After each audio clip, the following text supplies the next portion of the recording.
Hi everyone, welcome to my channel. My name is Daniela and this is Crafting with a Cocktail, where we make crafts and cocktails all in one segment.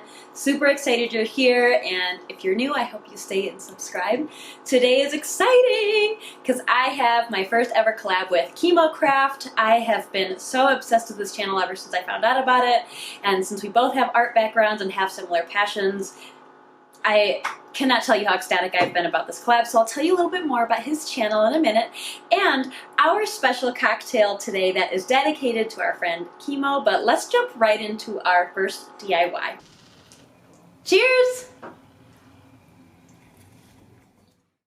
This is the first inspiration for our Anthropologie dupes, and it is a Spring Fling triptych valued at $1,258. Let's see what we can do for way less money, okay? I am starting out with some canvases I just bought at Walmart. They come in a 2-pack for $5. Now, that means I spent about $7.50 if I got 3 of them, because I had to split another 2-pack. You could make this even less expensive and even bigger if you wanted to use those big like foam boards and do it this way. That's only 88 cents at Walmart, plus it would be bigger. I chose this way because it was much easier to hang, and I was on a bit of a time crunch, and I knew that this would work well for me. So that's what I'm doing here. Now, I'm using some tissue paper I had gotten previously from the Dollar Tree, just scraps that I have left over. I did not buy any new tissue paper for this, and I just start cutting shapes that are somewhat similar to that of the picture. These really gave me like Henri Matisse vibes. If you're not familiar with him, he was a famous artist that used really bright colors in organic shapes and did a lot of pieces like this where he would cut out different colored paper and layer them as well. So here you're gonna see a big oopsie I had, which is I spilled that Mod Podge all over the place. So I am just pouring it back into my bottle and then spreading it around to get that big piece to adhere. Now, what I learned from this was, and if you choose to do this, you'll learn it too, I should have cut out all my pieces first and then Mod Podge it all, because now I have tons of Mod Podge everywhere and I have to still cut my pieces and glue them down. So I totally recommend doing it that way. I am overlapping it between the seams because I'll cut it later. I really wanted it to be perfectly seamless from where it stops and starts from one canvas to another. So just keep that in mind as you go. Keep them together and you can Mod Podge right over the seams of the canvases. I am using this tip from my friend Kimo and using saran wrap to help smooth out some of the bubbles without getting my hands too gucky, which I do sometimes anyways, but it is a super helpful tip.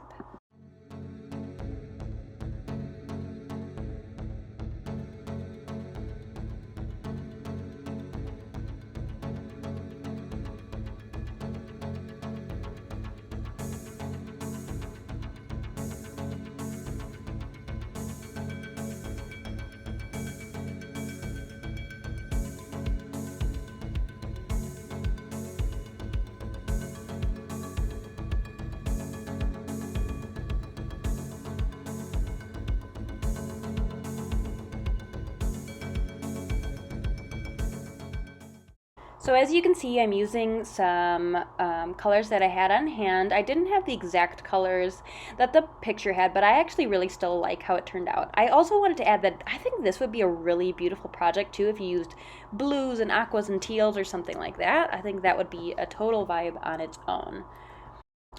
So I then take my craft knife or my X-Acto knife and I am just cutting down the seams. Some ripped a little bit, which I'll show you how to repair those in just a minute. Super easy. But I'm just cutting down the seams and then tearing them apart, and I'm just going to Mod Podge them down so they're not sticking out or fraying out. I want it to curve around the edge of the canvas. Now, like I said, one of the pieces ripped. It was one of those like bright pink pieces in the upper left hand corner, and all I did was take some spare tissue paper and Mod Podge that right over it, and you can't even tell. Easy peasy. I really wanted to try adding some color to that kind of starish shaped yellow tissue paper piece there, so I just really watered down a little bit of red, a little bit of white, a little bit of yellow to create somewhat of a coral color and paint over it. It did leave a little bit more condensed colors in some of the creases, but I don't mind. I was just kind of playing with this and wanted an extra element of color that it just felt like this piece was missing, so that's what I did here. And by the way, these are acrylics that I watered down. This step is obviously totally optional. Just if you can find your tissue paper color you like, that's great. This is just an option if you don't. And just there, I was just cleaning up some of the edges where the paint ran over. Now, if you can see in the background here, you see a bunch of those tumbling tower Jenga blocks. I tried gluing those down. It looked really beautiful around the edge for the frame, but to be honest, it was really hard on my hand because I had to saw some little bits and pieces off to make it fit perfectly. So that was really hard on my wrist because I have tendonitis. And so I actually went with using these giant popsicle sticks from Walmart, cutting off the round edges and just gluing them together. It fit perfectly. One on each short side and two on the long sides, or if I cut them a little wonky, I just added extra pieces. This was way easier on my hand and honestly easier to make. I kind of kicked myself after doing the Jenga blocks because it probably took me the same amount of time to do all 3 canvases with popsicle sticks as it did to take for me to do one with the Jenga blocks and having to cut that little wood block to the right size. So I recommend this method. I absolutely love how this beauty turned out, and this cost me less than $10 to make, or at about $10. Again, it could be even cheaper if you use some of that thick foam board. Let me know what you guys think. So today's cocktail is a lava flow, which is a Hawaiian drink. If you don't know, Kimo is originally from Hawaii, so I'm really excited to honor you with this drink. I'm really sorry because this does not look like the typical lava flow. I will insert a picture of what it should look like, but let me tell you, it is still delicious. So let's check out how we made it. Cheers! This is what it should look like, okay? Yeah, I know, I did something wrong. I followed the recipe, I'll link it down below, but something went wrong. Here is your ingredients: coconut cream, strawberries, pineapple juice, banana, and golden rum. So I am starting off by slicing up my fruit. So you'll need a couple inches of banana and a couple slices of strawberry, excuse me. And the recipe said to muddle it in the shaker. I think this is where it went wrong. I think it's very much more strawberry-ish in the drink. I feel like maybe you should blend these and put them in the bottom of the glass, not the shaker. I'm telling you, the recipe said shaker, okay? Now I've added ice to my shaker, again, following the recipe. And then I'm going to add some coconut cream into it, which is really a thick consistency, thicker than I thought. I've also got my rum in there, I've got some pineapple juice in there, and I'm going to give it a good shake.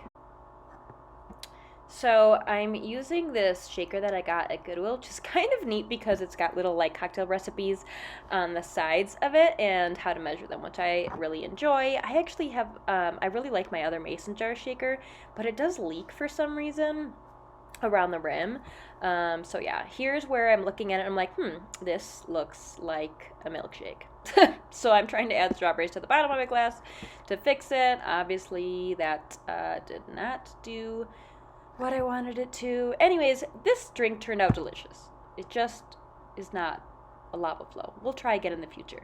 That being said, I'm going to include a link down below for those of you who are willing to support me to take a mixology class. I would love to learn more and more. I have bartended some in my past and obviously make drinks at home, but would love to take a mixology class. So if you're willing to support me, that link will be in the description.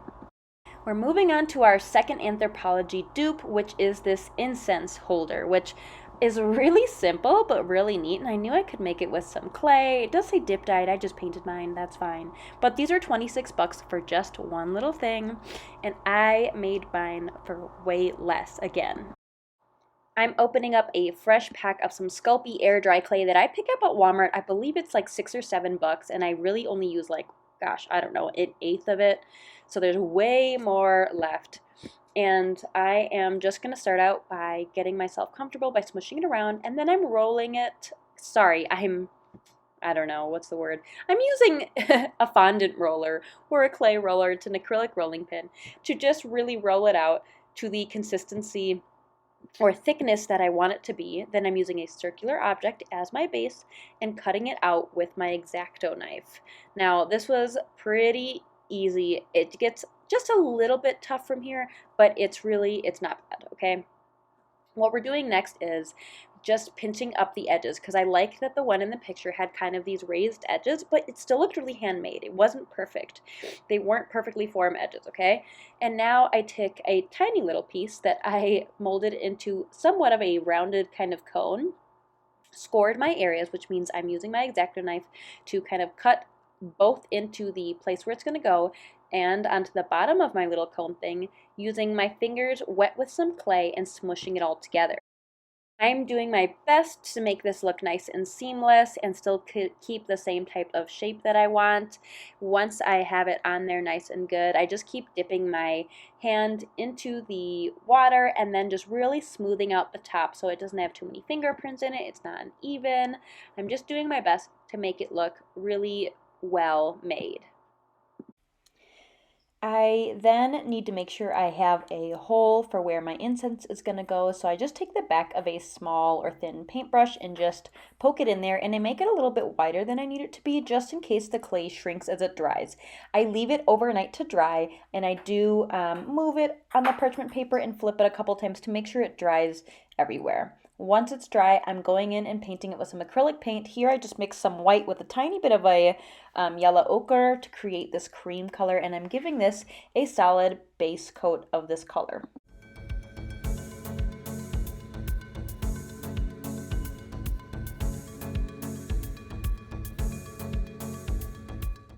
Now, one of the cool things about making a dupe is that you can adjust it however you want. So I'm going with a similar color scheme to the ones in the pictures, but I'm adjusting it and making it how I want it to look. So here I am putting some of my yellow ochre or mustardy yellow down, and then I go in with some of that mixed with a tiny bit of a burgundy color to create this kind of burnt orangish color as another area on my tray. And then finally I rinse out my brush and just go in with some of that burgundy color. It lightens up a little bit here, but you'll see it's darker with a second coat. I don't show it on camera, but I do 2 coats of each of these.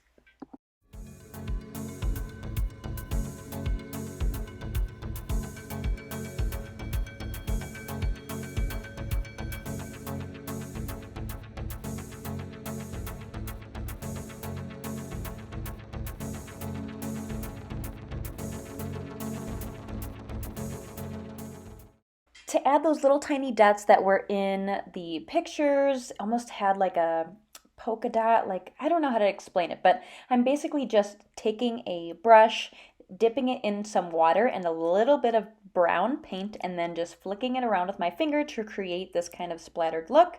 And finally, once that's dry, I'm just going to coat it with some sealant, and this is how she turned out. I actually really love how this looks, and I'm really happy with it. Even though it's more of a neutral vibe, I think it turned out really great.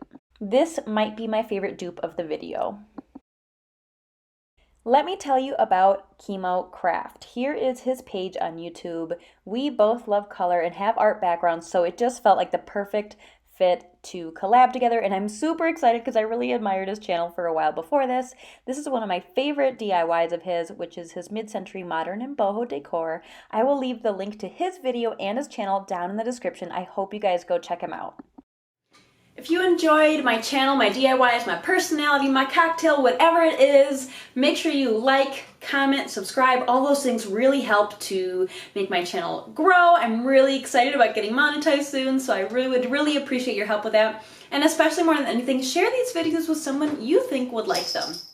Moving on to our last DIY dupe, which are these Lydia Tasseled candles that go for $24 each. $24 for one tiny candle. We are going to make ours for way cheaper.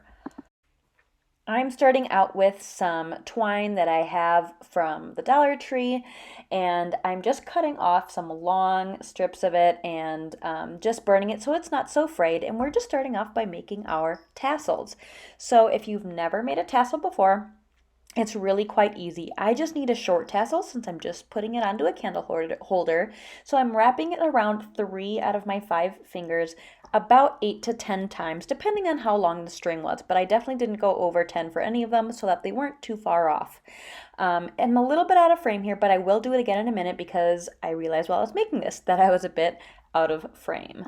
After I've got it wrapped around that many times, then I slip it off my fingers and tie a knot at the top to hold them all together before I move on to my next step, which you'll see in a second here. Okay, so here we are doing the tassel again in a way that you can see it. I'm wrapping it around those 3 fingers and then tying off the top with an extra piece of twine.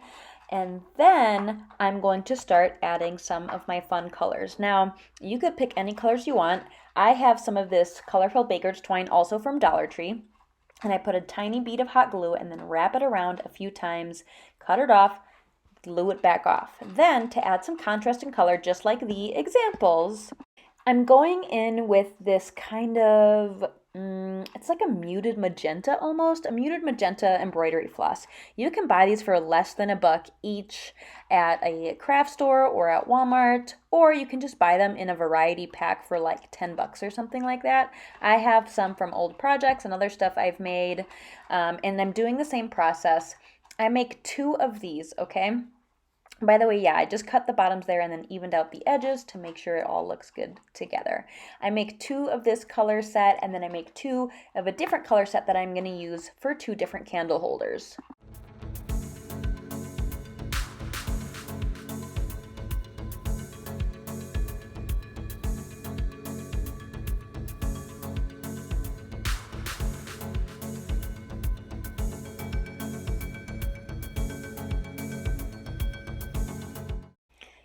To clean up all those little fuzzies, I'm coming in with my ladybug vacuum that I'll leave linked in my description down for you below, and here's what all 4 of them look like.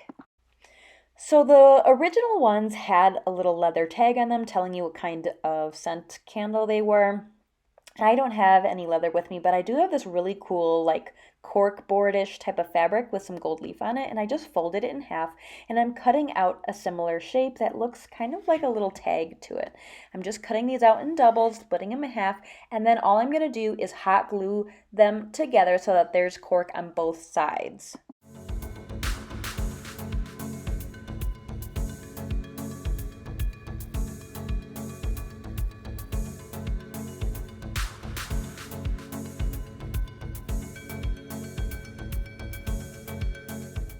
Once they're hot glued, I did poke a hole in them off camera with my weeding tool for my Cricut, but you could use anything super sharp, a pin, a needle, but hopefully something a little bit thicker. And now I'm using a really sharp, small pair of scissors to really cut a hole out of it, because when I punctured the hole, it wasn't big enough to be able to fit at least 1 or more threads of embroidery floss. And my first thought was I was going to do numerous rounds like the pictures, but I end up not doing that many. But anyways, I'm just cutting the hole a little bit bigger here.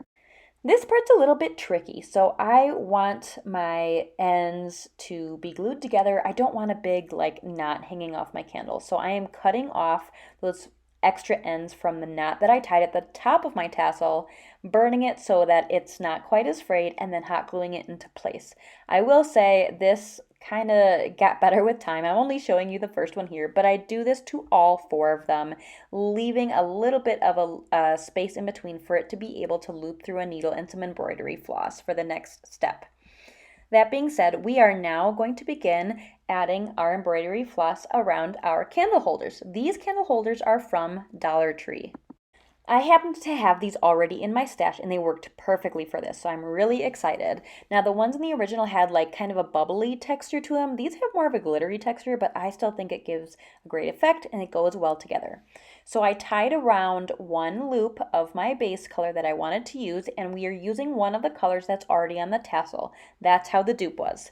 So I'm doing that and then threading my needle into the, what am I saying? I'm threading the floss into the needle into the floss, I don't know.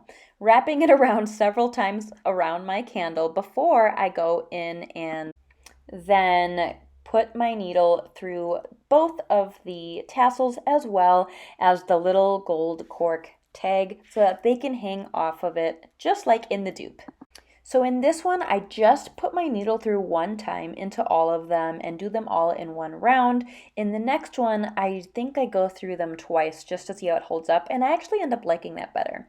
Here I am back at the start. By the way, I had a bead of glue where I started just to make sure it stuck when I tied that knot, and now I'm just going through with my needle and creating more knots just so that it'll hold nice and tight in place.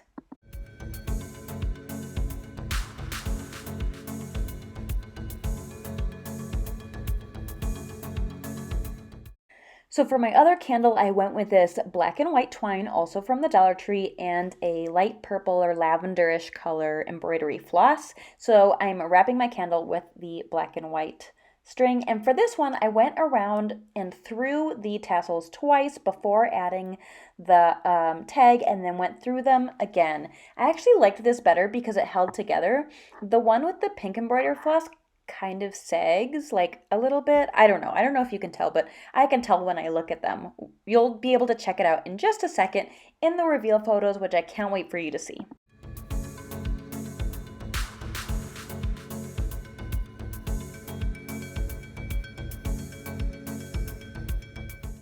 All right, you guys, here is how they turned out. I think they turned out so beautiful. I just threw in some Dollar Tree candles in there. If you want to melt your own candles in there, great. I personally did not want to. So this is how they turned out. I love them, and I hope you guys enjoyed this Anthropologie Dupes video. If you liked it, let me know in the comments below. See you next time. Bye.